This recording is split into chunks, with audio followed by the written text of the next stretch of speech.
Hello students, आज के इस वीडियो में हम डिस्कस करने जा रहे हैं केमिकल काइनेटिक्स के एनसीईआरटी बेस्ड क्वेश्चंस। ये वीडियो किन स्टूडेंट्स के लिए है जो 12th बोर्ड का एग्जाम देने जा रहे हैं? ये वीडियो उनके लिए है। इस पर्टिकुलर वीडियो में हम एनसीईआरटी बेस्ड केमिकल काइनेटिक्स के क्वेश्चंस डिस्कस करेंगे। स्टूडेंट्स, नॉर्मली प्रॉब्लम पता है क्या होती है? सभी कहते हैं कि बोर्ड के लिए आप एनसीईआरटी को अच्छी तरह से पढ़ो।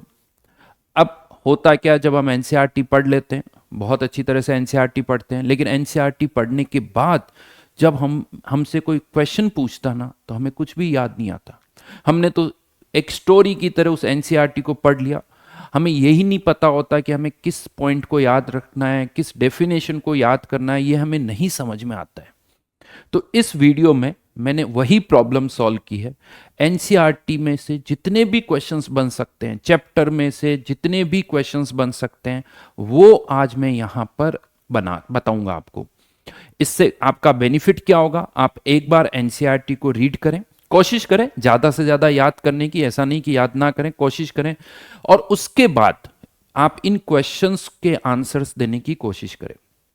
हो सकता है इन क्वेश्चंस के आंसर्स आप लोगों को ऑलरेडी याद हो गए हों, ऐसा हो सकता है।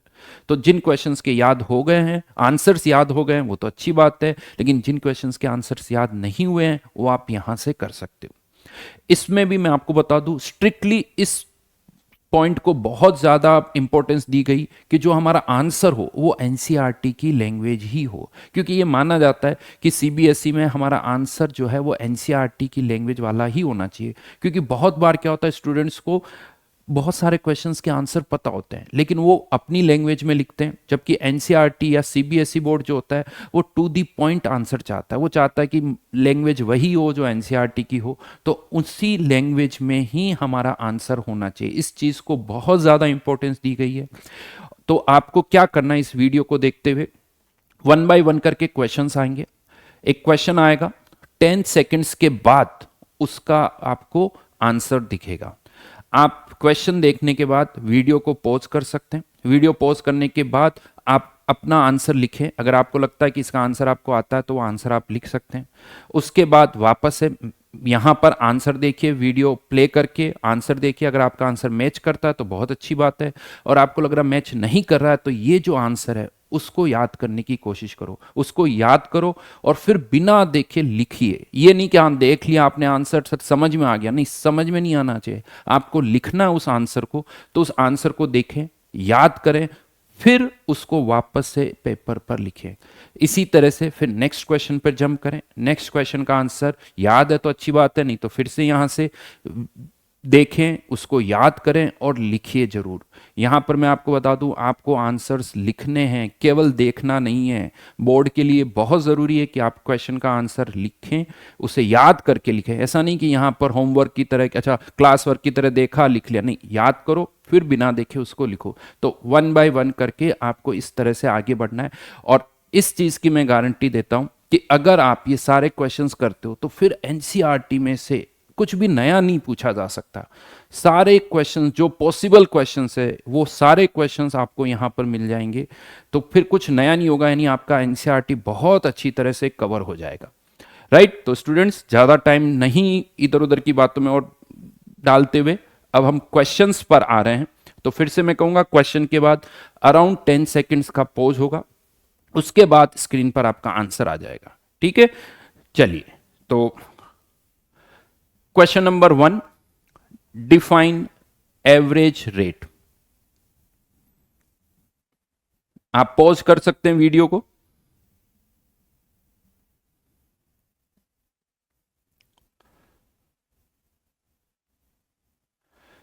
Average rate is change in concentration of reactants और products and the time taken for that change to occur. ये एनसीईआरटी से ही लाइंस ली गई है। नेक्स्ट क्वेश्चन पर मैं आ रहा हूं। What is the unit of rate?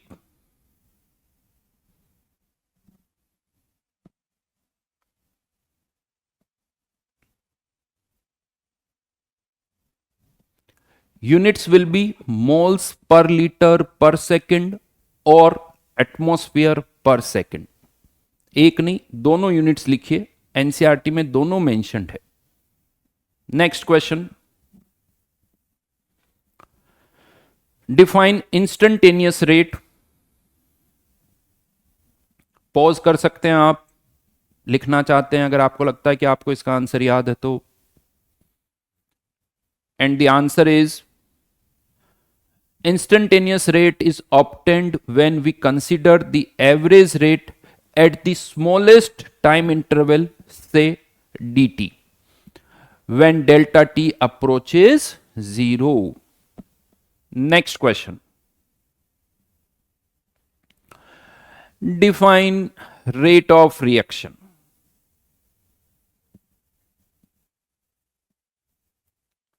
ये बड़े बेसिक क्वेश्चन है। आपको लगता है सर ये हमें आते हैं, बिल्कुल आते हैं आप सबको, लेकिन इसकी जो लैंग्वेज होनी चाहिए आंसर की वो एनसीईआरटी वाली होनी चाहिए।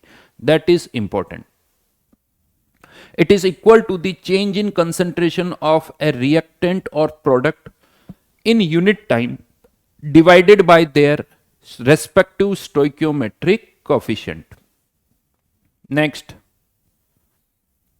Define rate law. Answer is, हाँ ये थोड़ा बड़ा आंसर है। Rate law is the expression in which reaction rate is given in terms of molar concentration of reactants with each term raised to some power which may or may not be same as the stoichiometric coefficient of the reacting species in a balanced chemical equation। यानी stoichiometry के equal भी हो सकता है और नहीं भी हो सकता है। Next question, can we determine rate law from balanced chemical equation?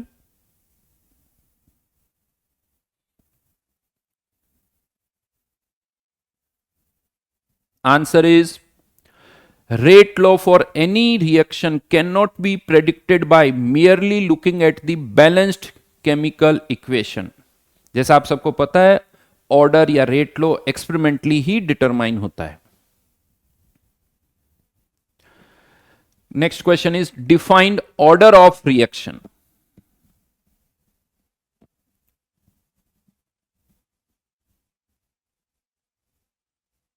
Answer is, the sum of the powers of concentration of reactants in the rate law expression is called the order of that chemical reaction। Next question,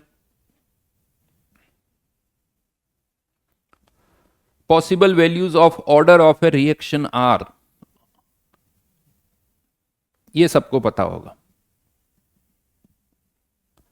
Answer is, order of a reaction can be 0, 1, 2, 3, negative and even a fraction। देखो short but complete answer है ये। और CBSE में भी अगर 1 mark का question आता है तो दे एक्सपेक्ट कि आंसर आपका एक लाइन में हो या मैक्सिमम 2 लाइन में हो, इससे ज्यादा नहीं होना चाहिए। Next question is define elementary reactions।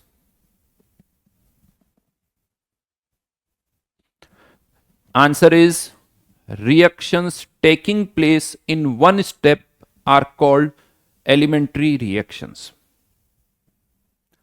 Next question, obvious question है, define complex reactions। And the answer is, when a sequence of chemical reactions called mechanism gives the products, the reactions are called complex reactions। Next question, define molecularity। And the answer is, number of reacting species, चाहे वो atom, ion या molecule कुछ भी हो सकता है, taking part in an elementary reaction which must collide simultaneously in order to bring about a chemical reaction is called molecularity of a reaction. कितने molecules एक साथ टकरा रहे हैं, that is the molecularity of the reaction. और केवल किसके लिए डिफाइन होती है? एलिमेंट्री रिएक्शन के लिए ही डिफाइन होती है, कॉम्प्लेक्स रिएक्शन के लिए डिफाइन नहीं होती है। Next question is why molecularity greater than 3 is rare, and the answer is the probability that more than 3 molecules can collide and react simultaneously is very small. Hence reactions with the molecularity 3 are very rare and slow to proceed, यानी नहीं होती है, बहुत कम chance होते हैं कि एक साथ 3 मॉलिक्यूल टकराए। Next question, give one examples of each of monomolecular, bimolecular, termolecular reactions. ये सारे एग्जांपल्स एनसीईआरटी में दे रखे हैं, ये मेरे मन से नहीं है, मैं आपको बता दूं, एनसीईआरटी में गिवन है, वही एग्जाम्पल्स यहाँ लिखे हैं जो आप देख सकते हो बहुत इजीली। यूनिमोलिकुलर का, बाइमोलिकुलर का, और ट्राइमोलिकुलर भी बोला जाता है, टरमोलिकुलर भी बोला जाता है। देख लेना, ये O2 है, ये H2 है, ये I2 है, ये NO2 है। Next question, define rate determining step RDS।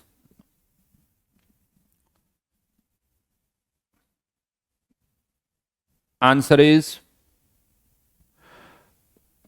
the overall rate of a reaction is controlled by the slowest step in a reaction that is having lowest rate constant called the rate determining step.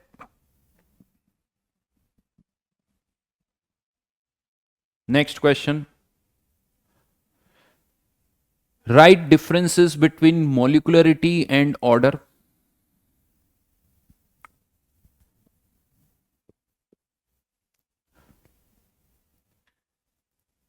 And the answer is,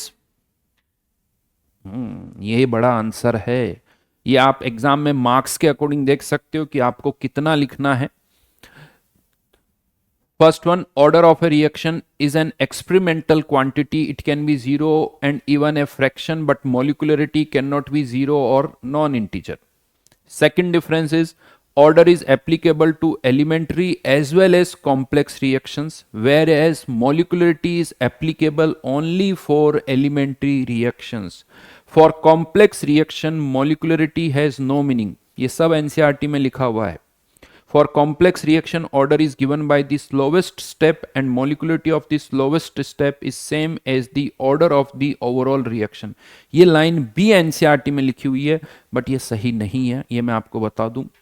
एक complex reaction के लिए order जो है slowest step से निकाल सकते हो, लेकिन अगर कोई स्लोवेस्ट स्टेप नहीं हुई तो फिर क्या होगा, तो वहां प्रॉब्लम आ जाती है। तो ये थर्ड स्टेटमेंट इतना अच्छा तो नहीं है, बट जो एनसीईआरटी में है तीनों डिफरेंसेस मैंने आपको यहां पर बता दी। Next question, write differential rate equation.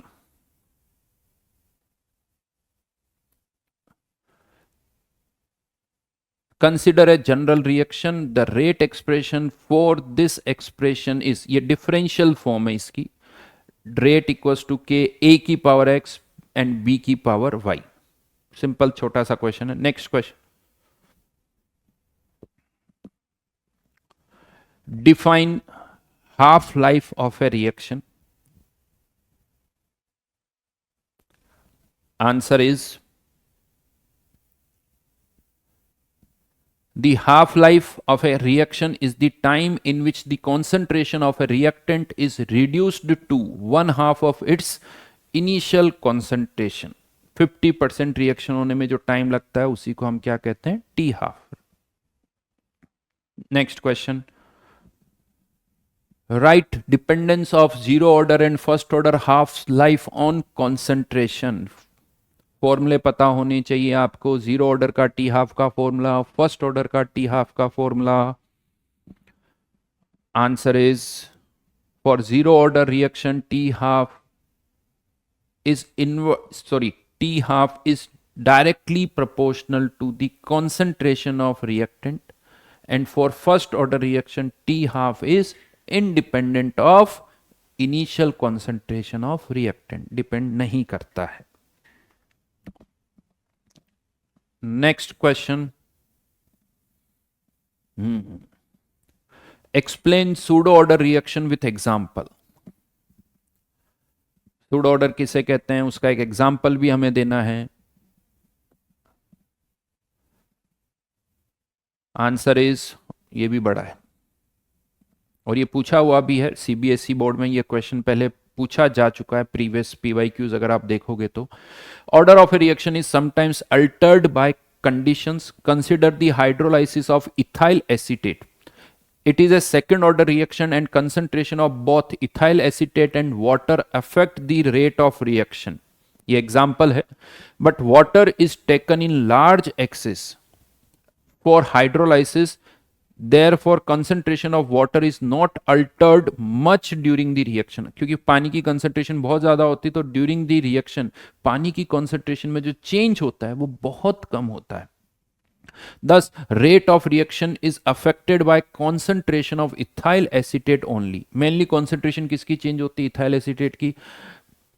पानी की concentration में तो कोई change होता ही नहीं है. इसको यूं मान लो किसी के पास करोड़ों रुपए और उसमें से आप 1000-2000 रुपए निकाल लो तो उसकी अमाउंट में कोई चेंज नहीं होता है, लेकिन जिसके पास कम अमाउंट है उनके लिए तो चेंज होता है.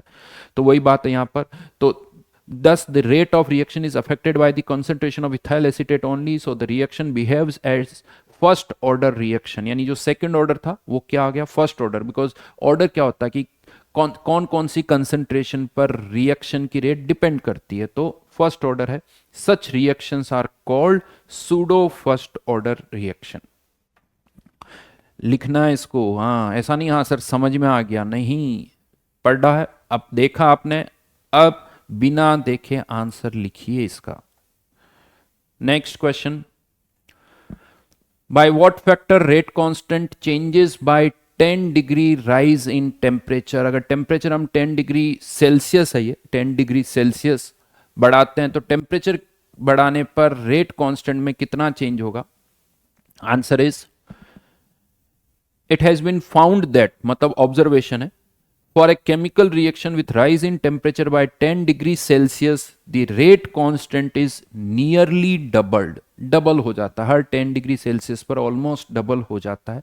ऐसा कोई एग्जैक्टली डबल नहीं होता, नियर बाई, किसी में 2 टाइम्स, किसी में 2 टाइम्स से थोड़ा ज़्यादा, किसी में 2 टाइम्स से थोड़ा कम भी हो सकता है. एक जनरल ऑब्जर्वेशन है और इसी को हम टेम्परेचर कोफिशिएंट भी बोलते हैं. टेम्परेचर कोफिशिएंट म्यू से रिप्रेजेंट किया जाता है.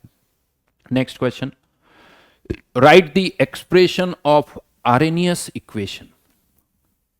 Basic question. Answer is,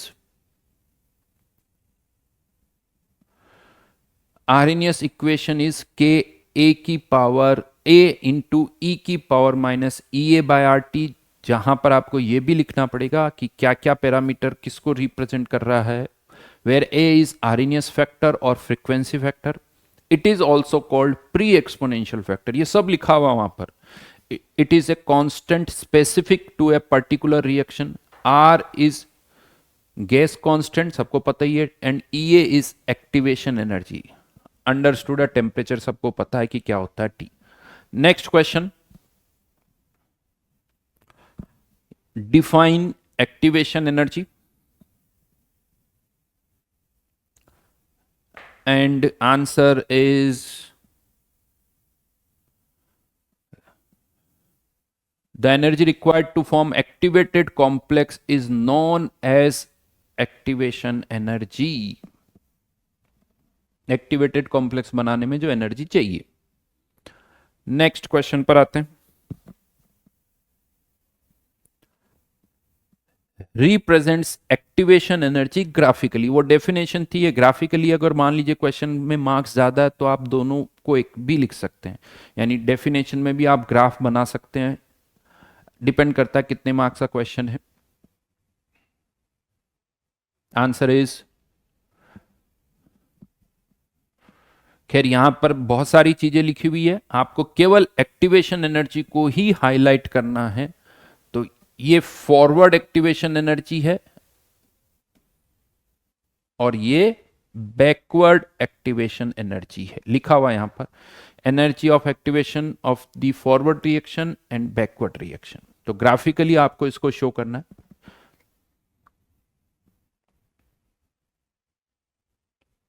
next question, write the expression of fraction of molecules having kinetic energy greater than activation energy and the, ऐसा नहीं लगता अवार्ड गोज टू, तो अवार्ड नहीं है बेटा, answer is the factor e की power minus E A by R T corresponds to the fraction of molecules that have kinetic energy greater than activation energy. Next question, show graphically most probable kinetic energy. ये Maxwell distribution of energy से आएगा, ये गर्व NCERT में दे रखा है। तो यहां पर जब ये पीक पर है तो ये जो काइनेटिक एनर्जी है ये मोस्ट प्रोबेबल काइनेटिक एनर्जी है। ग्राफिकली शो करना था, मतलब ज्यादातर मॉलिक्यूल्स की काइनेटिक एनर्जी इसके बराबर होगी, ज्यादातर मॉलिक्यूल्स की काइनेटिक एनर्जी इसके बराबर होगी, इस particular kinetic. Next question, show distribution of Maxwell Boltzmann distribution curve dependence on temperature. देखिए मैंने कोशिश की है हर पॉइंट पर जहां क्वेश्चन बन सकता है ताकि वो बना लिया जाए। इन क्वेश्चंस के थ्रू आप एनसीईआरटी का वो चैप्टर बहुत अच्छी तरह से आपको याद हो जाएगा। इन क्वेश्चंस को करने के बाद देखना आपको लगेगा हर चीज आपको याद है। आंसर इज, ये ग्राफ भी एनसीईआरटी में बनाया हुआ है, लिखा हुआ भी है यहां पर, this area shows fraction of molecules reacting at T, ये जो एरिया है, और टेम्परेचर बढ़ाने पर ये टी टेम्परेचर, अगर आपको ये टी टेम्परेचर है और ये टी प्लस 10 है, टेम्परेचर बढ़ाने पर ये किस तरह से चेंज हो रहा है वो आपको पता होना चाहिए। और ये जो वैल्यू है दैट इज एक्टिवेशन एनर्जी। अगर इससे ज्यादा एनर्जी वाले मॉलिक्यूल्स ही प्रोडक्ट में कन्वर्ट होंगे, इससे कम एनर्जी वाले मॉलिक्यूल्स कोलाइड करेंगे लेकिन प्रोडक्ट में कन्वर्ट नहीं होंगे। Next question, right slope and intercept of L के वर्सेज 1/t कर्व। ये जेई मेंस में भी काफी इंपॉर्टेंट क्वेश्चन है, बहुत सारे क्वेश्चन आते हैं। एंड आंसर इज, अगर हम एल के वर्सेज 1/t का कर्व प्लॉट करें तो अकॉर्डिंग टू आरएनएस इक्वेशन जो इंटरसेप्ट होगा दैट इज एल यहां पर लिखना होगा, लिखा हुआ नहीं है, इंटरसेप्ट, ऐसे इंटरसेप्ट इक्वल्स टू एल और slope equals to minus E A by R. ये आपका फाइनल आंसर होगा। ग्राफ भी बनाइए और ये आंसर भी लिखिए। Next question,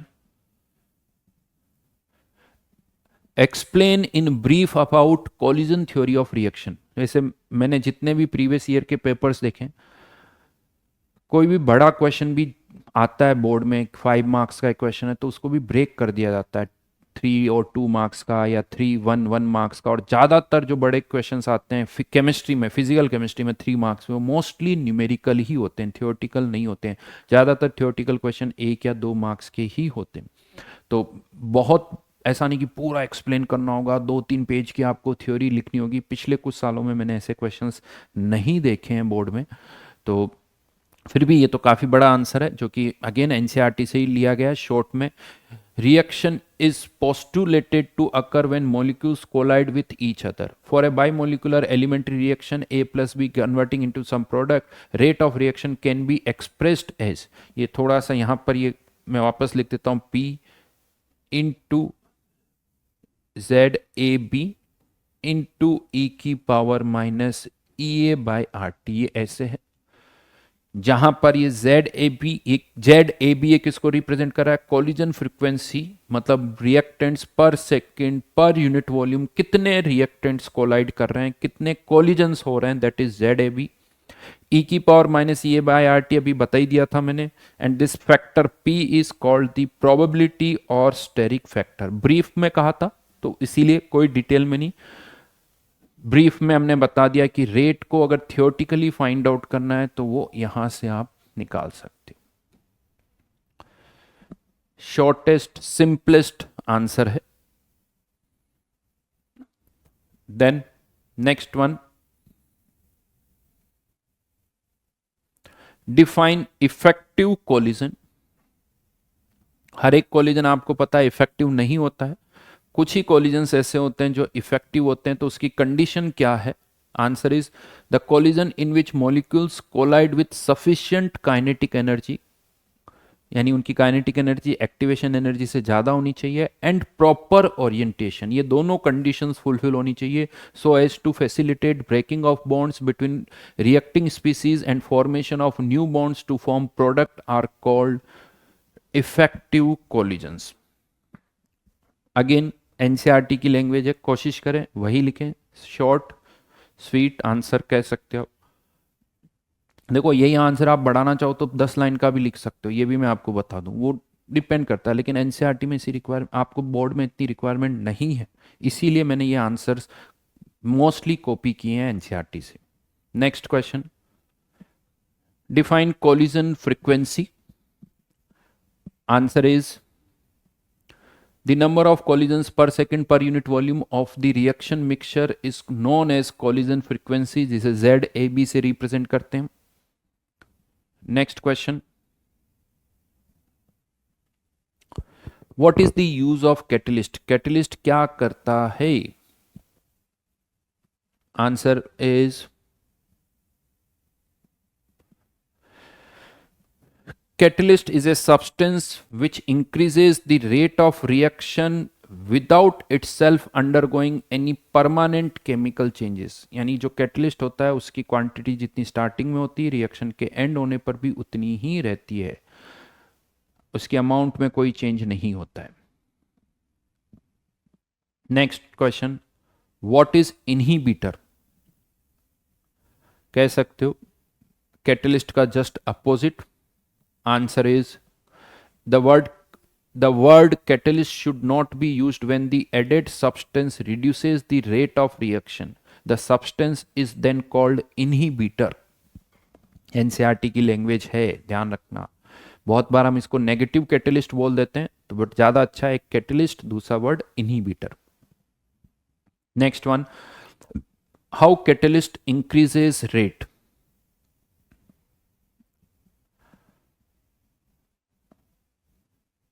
Answer is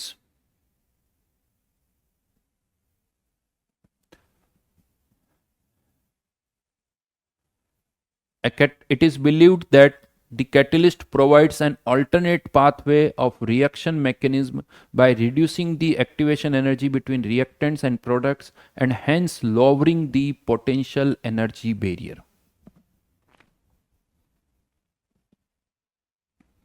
Lowering the potential energy barrier, potential energy को कम कर देता है जिससे ज्यादा मॉलिक्यूल्स उस बैरियर को क्रॉस कर पाते हैं। ज्यादा मॉलिक्यूल्स की काइनेटिक एनर्जी एक्टिवेशन एनर्जी से ज्यादा होती है, तो इफेक्टिव कोलिजन्स जो है वो इंक्रीज हो जाते हैं। नेक्स्ट क्वेश्चन,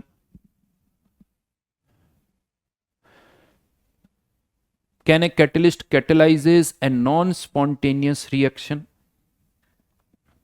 मतलब जो रिएक्शन थर्मोडायनेमिकली फिजिबल नहीं है, क्या कैटलिस्ट उसको फिजिबल बना सकता है?